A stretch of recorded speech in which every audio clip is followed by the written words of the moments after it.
आपण पाहतोय जिल्हा परिषदेच्या निवडणुकीची रणधुमाळी सुरू आहे. आपण आहोत वडू बुद्रुक छत्रपती संभाजी महाराजांच्या पावनभूमीमध्ये. या ठिकाणी आपल्यासोबत नागरिक आहेत. नेमके जिल्हा परिषद आणि पंचायत समितीमध्ये जनतेचा कौल कोणाला आहे? अनेक पक्षाचे उमेदवार रिंगणामध्ये आहेत, प्रचार करतायत, मतदारांपर्यंत भेटतात.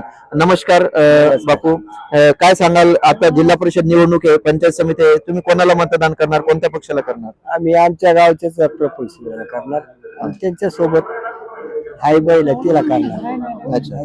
सोबत म्हणजे त्या गटात ह्या गटातून जे पंचायत समितीला ना याच नक्की आणि जिल्हा परिषदला आम्ही प्रफुल्लच करणार. प्रफुल्ल शिवलेंना मतदान करणार.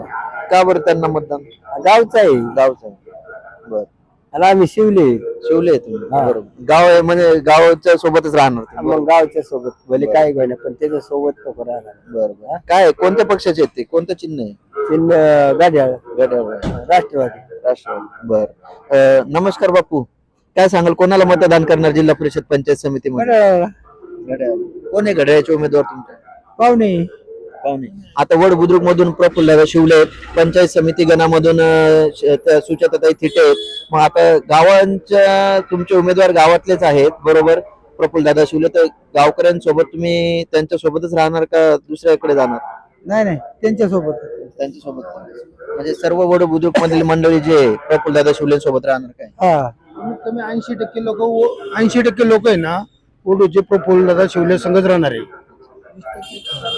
शेवटी आधी दादांनी तिकीट दिले म्हणल्यानंतर गावाला एकतर तिकीट नव्हतं जास्त. आता तिकीट मिळालं तर प्रफुल्ल दादांना कमीत कमी जिल्हा परिषदला पाठवावं अशी आमची गावची इच्छा आहे. म्हणजे सगळ्यांची इच्छा आहे असं. बरं. आपण पाहतोय वडू बुद्रुक मधील प्रफुल्ल शिवले जे आहेत ते शिवले घराणं आहे. छत्रपती संभाजी महाराजांच्या काळापासून या ठिकाणी वास्तव्यास आहेत आणि गावातील संपूर्ण त्यांचा कौल आहे, कारण ते गावातील आहेत, ही संबंध आहेत आणि या ठिकाणी कौल त्यांनाच गेलेला आहे.